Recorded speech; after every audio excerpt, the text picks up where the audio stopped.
નમસ્તે વિદ્યાર્થી મિત્રો, હું સોરઠિયા પ્રેમજીભાઈ, શ્રી ટાટમ કેવશાળા, તાલુકો ગઢડા, જિલ્લો બોટાદ. સામાજિક વિજ્ઞાનના ઇતિહાસ વિભાગમાં પાઠ નંબર 4 વેપારી શાસકો કેવી રીતે બન્યા તેના વિશે આપણે આજે ચર્ચા કરીશું. આ પાઠની અંદર કેટલા સમાવિષ્ટ મુદ્દાઓ છે તેની ચર્ચા કરી લઈએ. 1. પ્રસ્તાવના. 2. ભારતમાં આવેલા ગવર્નર જનરલો અને તેની કાર્યો. તેની અંદર વોરન હેસ્ટિંગ્સ, કોર્નવોલિસ અને સર જોન શોર, આ 3 ગવર્નર જનરલો જે વેલેસ્લી પહેલાં આવેલા છે તેના વિશે આપણા પુસ્તકની અંદર કોઈ માહિતી આપવામાં આવેલી નથી, પરંતુ વેલેસ્લી વિશે આપણે વિસ્તૃત અભ્યાસ કરવાનો આવે છે. એની પછી લોર્ડ ડેલહાઉસી અને છેલ્લે આ વેલેસ્લી અને ડેલહાઉસીના કાર્યોના કારણે ભારતીય પ્રજાની અંદર કેવો અસંતોષ ઊભો થયો તેના વિશેની વાત આપણે કરીશું. તો આપણે આપણા પાઠને આગળ વધારીએ.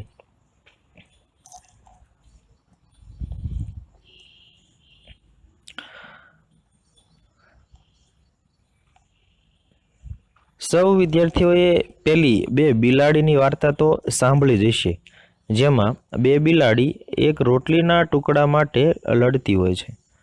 તેને એક વાંદરો જોઈ રહ્યો હોય છે.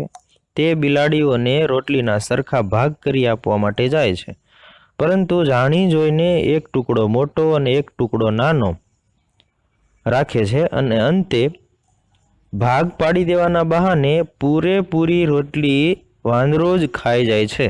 આ વાર્તા તમે અનેક વખત સાંભળી છે, કંઈક વાંચી હશે. એનો અર્થ એ થાય કે ભાગલા પાડો અને રાજ કરો.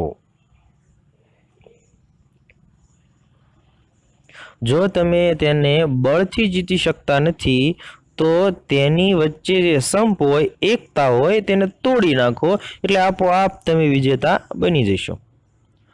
ભારતમાં વેપાર કરવા આવેલી અંગ્રેજ પ્રજાએ પણ કંઈક આવું જ કરેલું.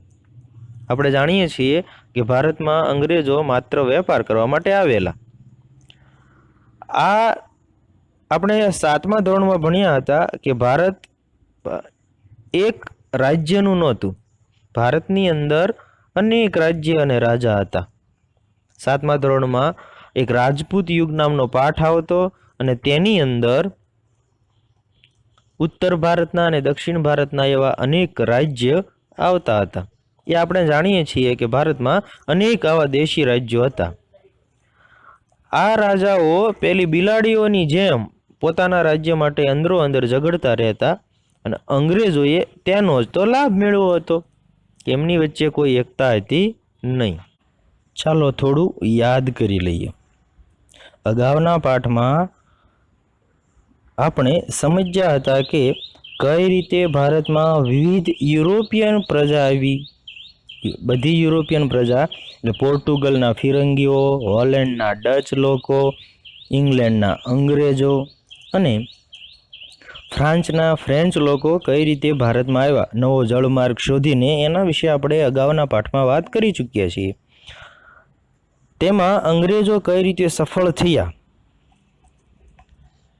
અંગ્રેજોને ભારતમાં વેપારી હકો કઈ રીતે વધારે મળ્યા તેના વિશેની વાત પણ આપણે અગાઉ કરી ચૂક્યા છીએ. ભારતમાં અંગ્રેજોની પહેલી લડાઈ તે પ્લાસીની લડાઈ અને બીજી લડાઈ તે બક્સરની લડાઈમાં તેઓ કઈ રીતે સફળ થયા તેના વિશેની વાત પણ આપણે સમજી ચૂક્યા છીએ. તો આજે આપણે આ વેપારીઓ અંગ્રેજો ભારતમાં શાસક એટલે કે રાજા કઈ રીતે બન્યા તેના વિશે અભ્યાસ કરીશું. આગળનો મુદ્દો છે ભારતમાં આવેલ ગવર્નર જનરલ અને તેના કાર્યો. આપણે જાણીએ છીએ કે 1764ની બક્સરની લડાઈ પછી અંગ્રેજોને બિહાર, બંગાળ અને ઓરિસ્સામાં દીવાની સત્તા એટલે કે કર ઉઘરાવવાની સત્તા મળી હતી. તે સમયે આ 3 રાજ્ય એટલે કે બિહાર, બંગાળ અને ઓરિસ્સામાં એક ગવર્નરની નિમણૂક કરવામાં આવતી હતી. પરંતુ 1773ના નિયામક ધારા પ્રમાણે ભારતની અંદર બ્રિટિશ ઈસ્ટ ઇન્ડિયા કંપની એ આ ત્રણેય ગવર્નર ઉપર એક ગવર્નર જનરલની નિમણૂક કરવાનો કાયદો અમલમાં મૂક્યો. એટલે કે બિહાર, બંગાળ અને ઓરિસ્સામાં રહેલા ગવર્નર તેની ઉપર એક ગવર્નર, તેને ગવર્નર જનરલ તરીકે ઓળખવામાં આવતો હતો. તે કાયદા પ્રમાણે હવે પછી ભારતની અંદર બ્રિટિશ ઈસ્ટ ઇન્ડિયા કંપનીનો જે વડો માણસ હોય તે ગવર્નર જનરલ તરીકે ઓળખાતો હતો.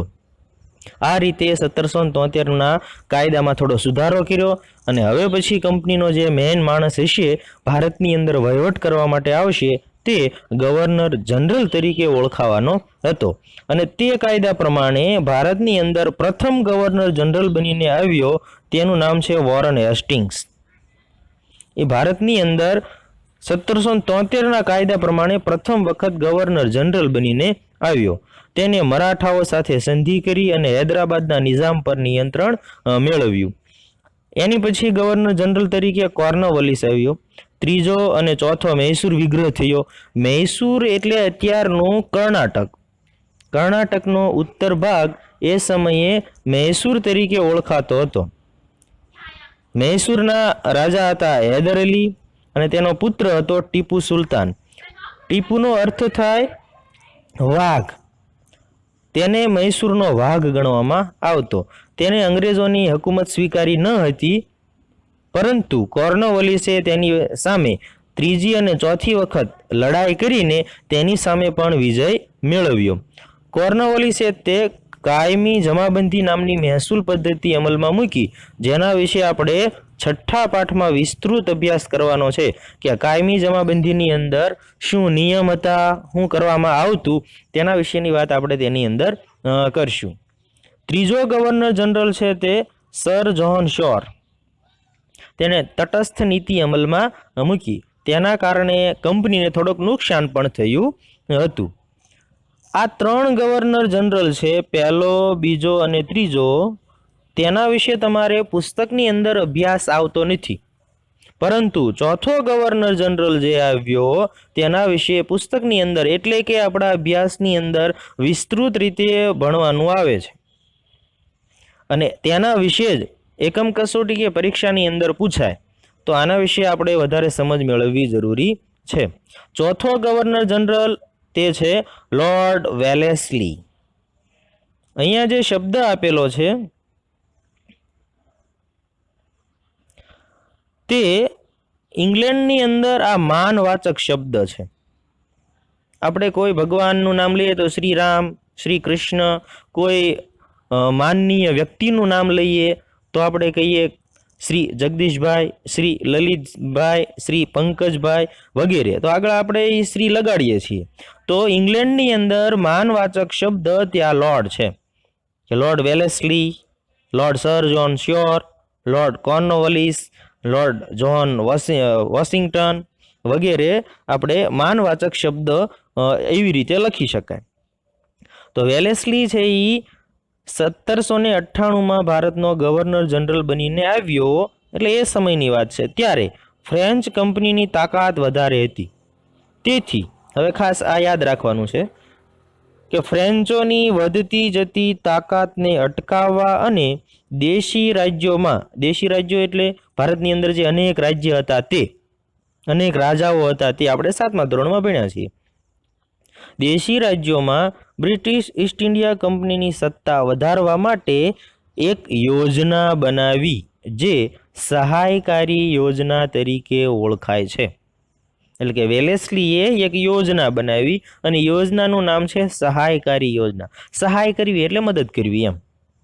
સહાય કરવી એટલે મદદ કરવી. આવી સહાયકારી યોજના અમલમાં મૂકી. શા માટે મૂકી એનું કારણ પણ આગળ જ આપેલું છે કે ફ્રેન્ચોની વધતી જતી તાકાત અટકાવવા અને દેશી રાજ્યોની અંદર રાજાઓની સત્તા નાબૂદ કરવાની અને બ્રિટિશ ઈસ્ટ ઇન્ડિયા કંપનીની સત્તા વધારવાની યોજના અમલમાં મૂકવામાં આવી. હવે જરાક એની શરતો જોઈ લઈએ કે સહાયકારી યોજના કેવી રીતે અમલમાં મૂકવામાં આવી, તેના નિયમો શું હતા. પહેલો નિયમ, કે જે રાજ્ય કે રાજા સહાયકારી યોજના સ્વીકારશે તેને કંપની એક લશ્કર આપશે, એટલે બ્રિટિશ ઈસ્ટ ઇન્ડિયા કંપની છે એ સૈનિકો આપશે. તેનો ખર્ચ એટલે કે તેના પગારનો, તેને સાચવવાનો, તેના હથિયારનો તેનો ખર્ચ રાજ્યએ ભોગવવાનો, અથવા રાજ્ય જો ખર્ચો ન આપી શકે તો તેટલી ઉપજવાળો પ્રદેશ અંગ્રેજોને આપી દેવાનો. તેટલી ઉપજવાળો પ્રદેશ અંગ્રેજ સરકારને આપવાનો રહેશે. એ પહેલી શરત હતી. બીજી શરત કે જે સહાયકારી યોજના સ્વીકારે તે રાજ્યમાં અંગ્રેજોનો એક માણસ રાખવાનો, એના દરબારની અંદર એક માણસ અંગ્રેજોનો રાખવાનો. આ નિયમ પણ એને મૂક્યો હતો.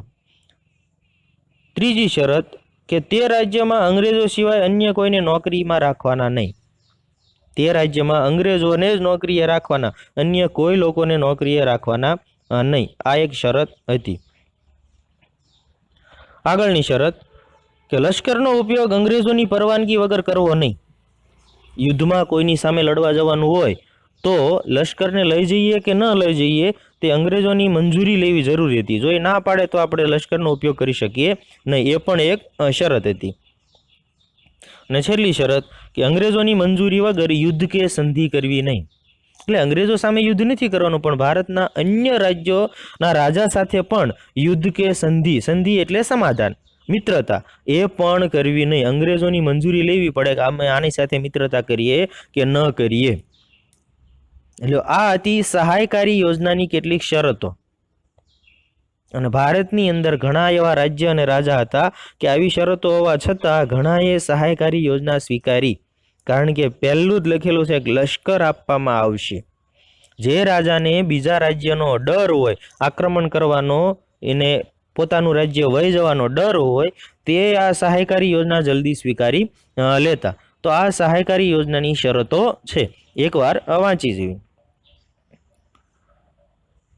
પરિણામો. આ સહાયકારી યોજનાના કારણે શું થયું તેના પરિણામો કે આ સહાયકારી યોજના છે એ પોતાના જોખમે પોતાને જ પરાધીન એટલે કે ગુલામ બનાવનારી આ યોજના છે. શરૂઆતમાં બહુ સારી લાગે યોજના, પછી ખબર પડે લે આ તો આપણે નોકર બની ગયા, ગુલામ બની ગયા. અંગ્રેજો દ્વારા આપવામાં આવેલું લશ્કર અંગ્રેજો સામે જ આપણે યુદ્ધ કરવું હોય તો ન જ વાપરી શકાય. ત્યાંનું લશ્કર છે એ અંગ્રેજો સામે યુદ્ધમાં ઉતરે નહીં.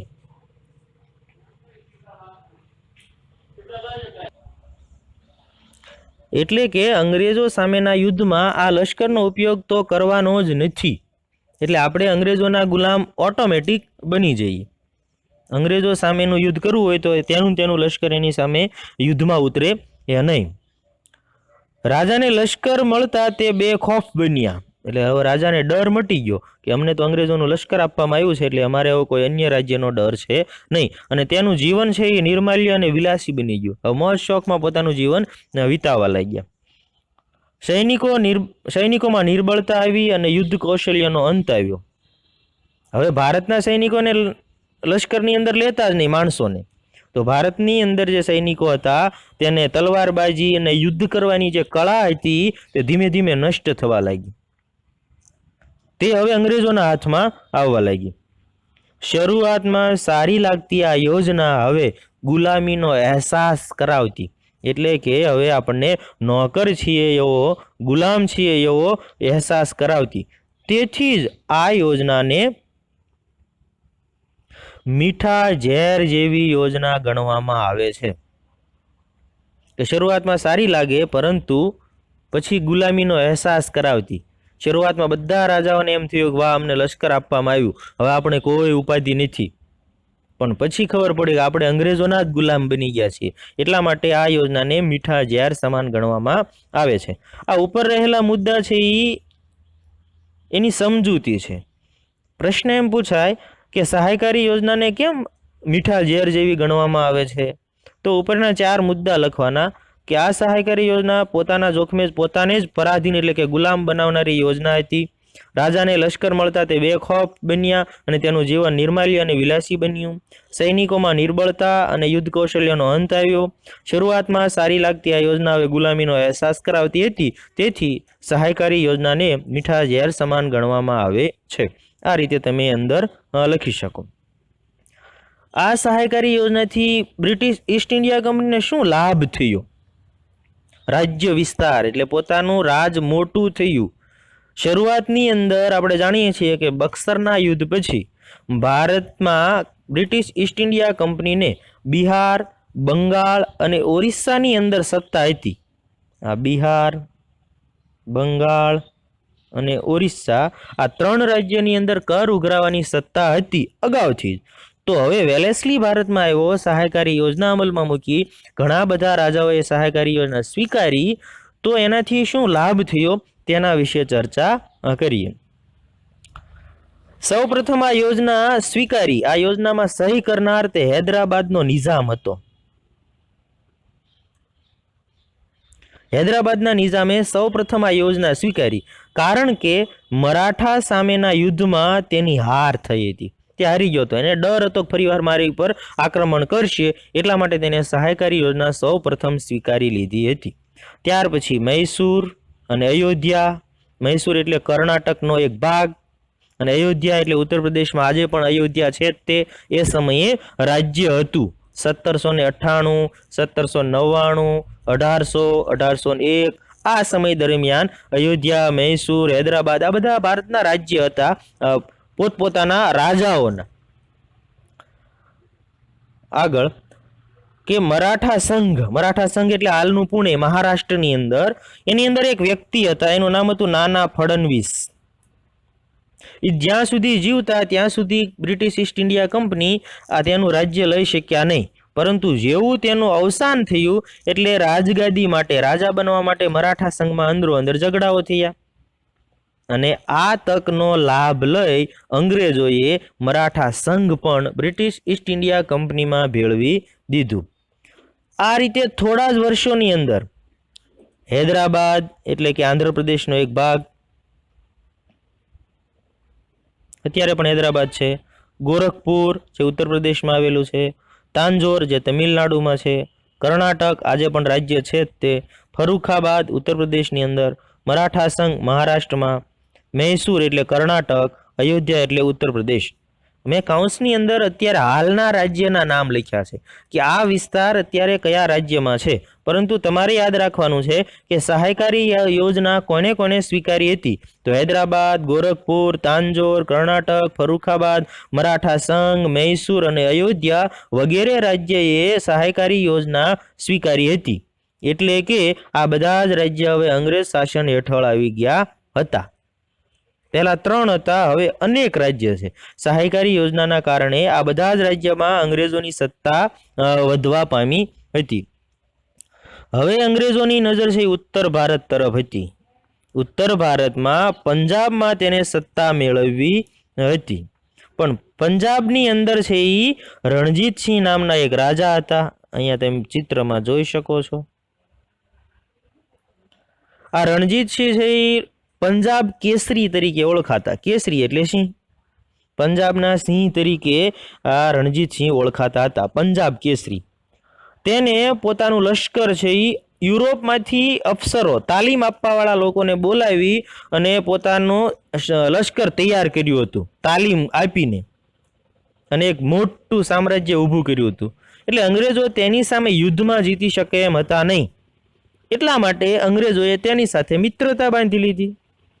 એટલે પોતાને એનો પણ ડર રહે નહીં. મિત્રતા બાંધી લીધી એટલે કંપની ઉપર, અંગ્રેજો ઉપર છે એ તે આક્રમણ કરે નહીં. અહીંયા તમે ચિત્રમાં જોઈ શકો છો કે બંને બાજુએ અંગ્રેજોના માણસો બેઠા છે. આ વાસ્તવિક ફોટો છે. પંજાબ કેસરી, પંજાબના રાજા તે રણજીતસિંહ અને એની સાથે બેઠેલા અંગ્રેજો, આ એનો વાસ્તવિક ફોટો છે. એટલા માટે તેની સાથે મિત્રતા બાંધી લીધી, કારણ કે તેને યુદ્ધમાં હરાવવા મુશ્કેલ હતા, એટલે એનો ડર રહે નહીં. આ રીતે પંજાબમાં પણ એને હકુમત સ્થાપવાનો પ્રયત્ન કરેલો. જ્યાં સુધી રણજીતસિંહ જીવ્યા ત્યાં સુધી અંગ્રેજો પંજાબ ઉપર કબજો મેળવી શક્યા નહીં. પરંતુ રણજીતસિંહનું અવસાન થયું ત્યારે વેલેસ્લી ભારતમાં ગવર્નર જનરલ નહોતો, એ વયો ગયો હતો, પરંતુ હાર્ડીઝ નામનો એક વ્યક્તિ છે એ ભારતની અંદર ગવર્નર જનરલ હતો અને તેને પછી પંજાબને કંપનીના શાસન હેઠળ લાવી મૂક્યું. આ છે હાર્ડીઝનો ફોટો. વેલેસ્લી પછી હાર્ડીઝ ભારતની અંદર ગવર્નર જનરલ બનીને આવ્યો. તેણે પંજાબને પોતાના શાસન હેઠળ લઈ લીધું, કંપનીના શાસન હેઠળ લઈ લીધું. તો વેલેસ્લીએ નહોતું લીધું કારણ કે ત્યાં એ સમયે રણજીતસિંહ જીવતા હતા, પરંતુ એનું અવસાન થયા પછી હાર્ડીઝ છે એ અંગ્રેજ શાસન હેઠળ પંજાબને લઈ લીધું. તો આ રીતે વેલેસ્લી 7 વર્ષ સુધી ભારતની અંદર ગવર્નર જનરલ તરીકે રહે છે. આ 7 વર્ષના ગાળામાં તેને કંપનીનો વિસ્તાર ખૂબ જ મોટો કર્યો. પહેલા 3 રાજ્ય કંપની હેઠળ હતા, હવે અનેક રાજ્ય છે. અને 7 વર્ષની અંદર કંપનીનો વિસ્તાર વધારવામાં પોતાની યોજના, સહાયકારી યોજના એને ઘણી બધી સફળ રહી અને આ રીતે તે સફળ રહ્યો. 1805માં તે પાછો ઇંગ્લેન્ડ, પોતાના દેશ, પોતાના વતન પરત ફર્યો. તો આ હતો લોર્ડ વેલેસ્લી અને તેની સહાયકારી યોજના. માત્ર તમારે વેલેસ્લીને યાદ રાખવાનો છે. અહીંયા આપણે કેટલાક રાજ્યના નામ બોલ્યા કે કંપનીએ પોતાના શાસન હેઠળ લાવી દીધા. હૈદરાબાદ, ગોરખપુર, તાંજોર, કર્ણાટક, ફરુખાબાદ, મરાઠા સંઘ, મૈસૂર અને અયોધ્યા. આ બધા રાજ્ય એક વખત કંપની શાસન હેઠળ આવી ગયા પછી કાયમ માટે કંપનીના શાસન હેઠળ જ રહે એવું જરૂરી નથી. તેની અંદર કોઈ શક્તિશાળી રાજા આવે તો કંપનીના શાસનમાંથી મુક્ત થઈ જાય, આઝાદ થઈ જાય, સ્વતંત્ર થઈ જાય અને એને કર ભરવાનું બંધ કરી દે કે અમે હવે કંપનીની હેઠળ છીએ નહીં, અમે હવે આઝાદ છીએ. તો ફરીવાર પણ એને યુદ્ધ કરીને કંપનીના શાસન હેઠળ લાવવું હોય તો લાવી શકાય એમ. હવે પછી કોઈ ગવર્નર જનરલ આવે અને યુદ્ધ કરીને ફરીવાર એ રાજ્યને પોતાની કંપનીના શાસન હેઠળ લાવે તો લાવી શકાય. કારણ કે હવે પછી આપણે જે ભણવાના એની અંદર પણ આમાંથી અમુક રાજ્યના નામ આવે તો વિદ્યાર્થીઓને એમ થાય, તમને એમ થાય કે આ રાજ્ય તો વેલેસ્લીએ લઈ લીધું હતું, તો ફરીવાર કઈ રીતે લીધું? પરંતુ કોઈ રાજા એ રાજ્યની અંદર કોઈ શક્તિશાળી આવે, લશ્કરની તાકાત વધે તો એ રાજ્ય છે એ અંગ્રેજ શાસનમાંથી મુક્ત થઈ આઝાદ થઈ જતું. એટલા માટે ફરીવાર આવેલા ગવર્નર જનરલ પણ તેની ઉપર આક્રમણ કરીને તેને બીજી વાર પણ કંપનીના શાસન હેઠળ લઈ શકતા હતા. આ માત્ર તમને સમજ માટે આ વાત કરવામાં આવેલી છે. એની પછીનો ગવર્નર જનરલ છે વેલેસ્લી પછી આવેલો, તેનું નામ છે લોર્ડ ડેલહાઉસી. 1848માં 36 વર્ષની ઉંમરે લોર્ડ ડેલહાઉસી ભારતનો ગવર્નર જનરલ બનીને આવ્યો. ત્યારે તેનું એક જ મકસદ હતું કે સમગ્ર ભારતને કોઈ પણ ભોગે કંપનીના શાસન હેઠળ લાવવું.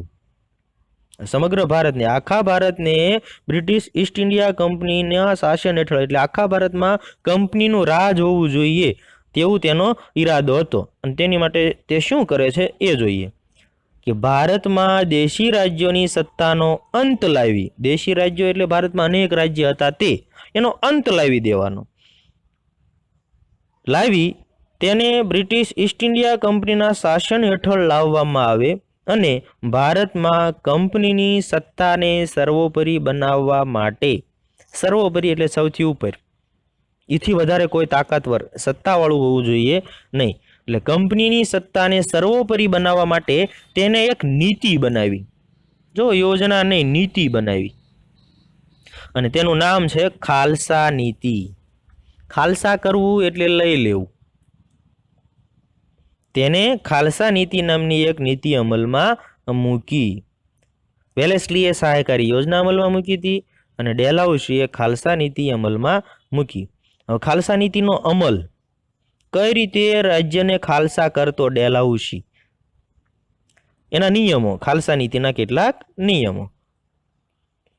પ્રથમ નિયમ કે રાજ્યમાં ગેરવહીવટનું બહાનું કાઢીને ખાલસા, એટલે કે તમારો રાજ્ય છે એ બરાબર વહીવટ કરતું નથી, વહીવટમાં ઘણા બધા ગોટાળાઓ છે, એવું બહાનું કાઢીને એનું રાજ્ય લઈ લેવાનું અંગ્રેજોએ, કંપનીને આપી દેવાનું એનું રાજ્ય. એવું એક રાજ્ય હતું અયોધ્યા, કે તેને ગેરવહીવટનું બહાનું કાઢીને ખાલસા કરવામાં આવ્યું હતું. 2. બિનવારસ મૃત્યુ પામેલા રાજાનો દત્તક પુત્રનો હક નામંજૂર કરીને ખાલસા, એટલે રાજાના મૃત્યુ પછી એનો દીકરો છે એ રાજા બનતો, એવો આપણે પ્રાચીન કાળથી એવો નિયમ ચાલ્યો આવે છે. પરંતુ કોઈ રાજાને સંતાન ન હોય અને દીકરો ન હોય તો આપણે આજે પણ છે કે જેને દીકરો કે સંતાન ન હોય તે ખોળે બેસાડે, દત્તક લે એમ. તો ડેલહાઉસીએ દત્તક લેવાનો જે હક હતો એને રદ કરી નાખ્યો કે જે રાજાને એક પણ દીકરો ન હોય, બિનવારસ રાજા છે એ મૃત્યુ પામે વારસ વગર એટલે દીકરા વગર, તો તેને દત્તક લેવો નહીં, ખોળે બેસાડવો નહીં અને તેનું રાજ્ય ખાલસા કરવામાં આવતું. આવા તો અનેક રાજ્ય હતા. ઝાંસી, સતારા, આરકટ, તાંજોર, કર્ણાટક, જેતપુર, સંબલપુર અને નાગપુર, આ વગેરે રાજ્યો છે એ બિનવારસ રાજ્યો હતા કે અહીં આ બધા રાજ્યના રાજાઓને કોઈ દીકરો હતો નહીં, એટલે તેનું રાજ્ય રાજાના મૃત્યુ પછી તેનું રાજ્ય પણ અંગ્રેજ શાસન હેઠળ મૂકી દેવામાં આવ્યું હતું. નકશાની અંદર તે રાજ્ય તમે જોઈ શકો છો કે કયા રાજ્યની અંદર એ સમયે કયું રાજ્ય ગણાતું અને હાલમાં તે કયું રાજ્ય છે.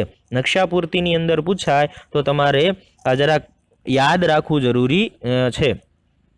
ઝાંસી ક્યાં, સંબલપુર, નાગપુર, તાંજોર, સતારા, જેતપુર, કર્ણાટક, આ વગેરે રાજ્ય ભારતના નકશાની અંદર કઈ જગ્યાએ આવે છે તે તમારે નોંધ કરવી અથવા એને ધ્યાનથી જોવું જેથી કરીને તમને યાદ રહે. બે નિયમો થયા. ગેરવહીવટનું બાનું કાઢીને રાજ્ય ખાલસા કરવાનું એટલે અયોધ્યા ખાલસા કર્યું.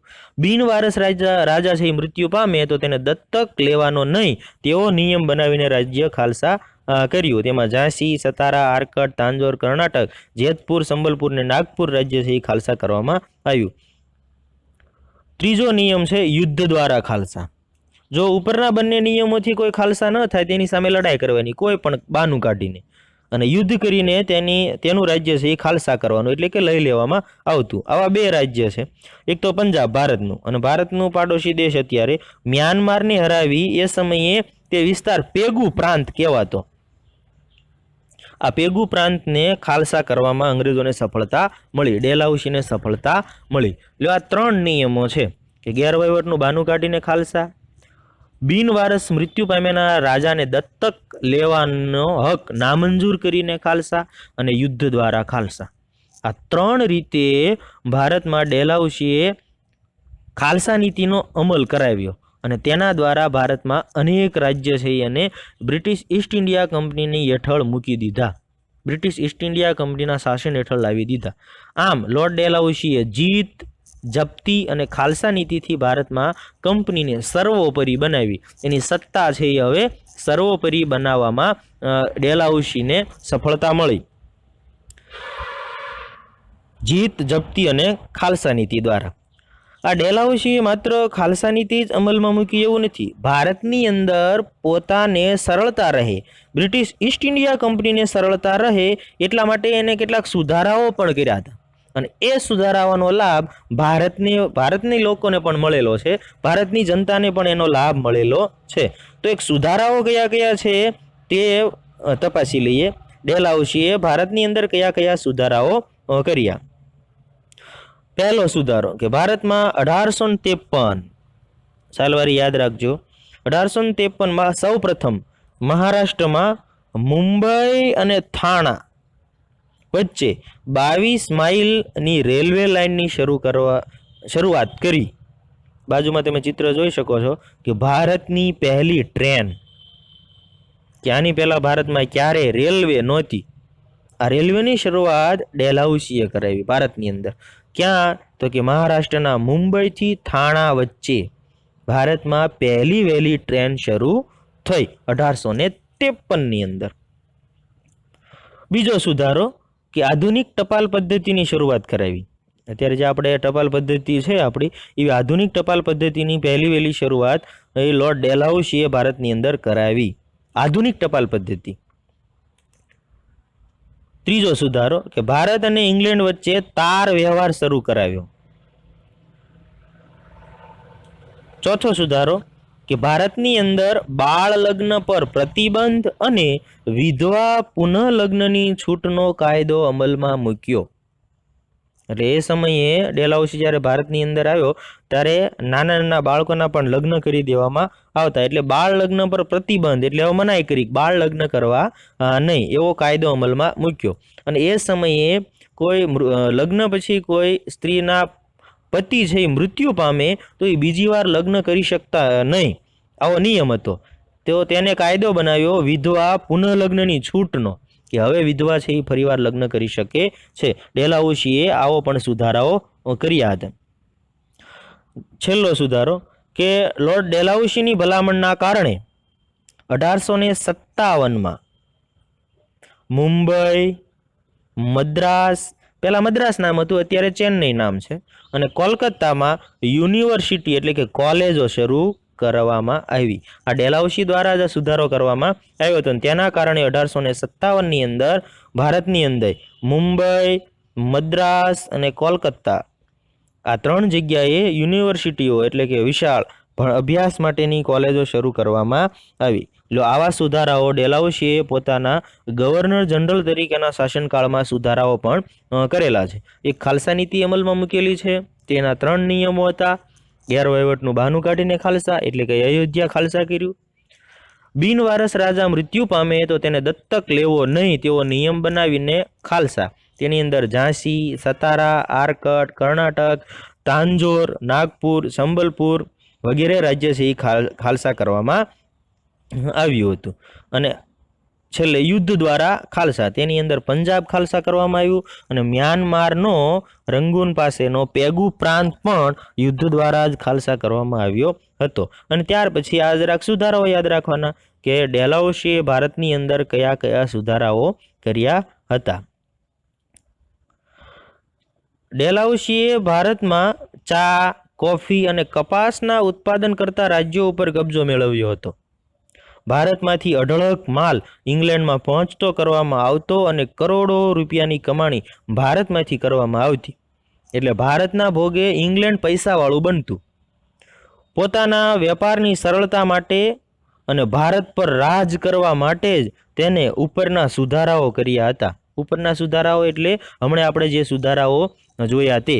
રેલવેની શરૂઆત કરી તો કે માલ સામાનની જલ્દી હેરફેર થાય, લશ્કર એક જગ્યાએ બીજી જગ્યાએ સરળતાથી પહોંચાડી શકાય, એટલે એને રેલવેની શરૂઆત કરી હતી. ટપાલ અને તાર તે સંદેશો પહોંચાડવા માટે કે આવડા મોટા ભારત ઉપર રાજ કરવું હોય તો જેટલા ગવર્નર હોય, ગવર્નર જનરલની નીચે તે ગવર્નર છે એ ગવર્નર જનરલ સાથે એક વાત કરી શકે, તાત્કાલિક લશ્કર પહોંચાડી શકાય, મદદ પહોંચાડી શકાય, એટલા માટે તેની વ્યવસ્થા કરવામાં આવી હતી. કોલેજો શરૂ કરી, યુનિવર્સિટીઓ. તો વહીવટ કરવા માટે જે માણસોની જરૂર પડે તે અંગ્રેજી ભણેલા હોવા જોઈએ અને તે ભારતની અંદર નહીં. જો માણસો મળી રહે તો ઇંગ્લેન્ડથી લાવવાની જરૂર રહે નહીં. એટલા માટે તેને ભારતની અંદર કોલેજો શરૂ કરી હતી. પરંતુ ભારતમાં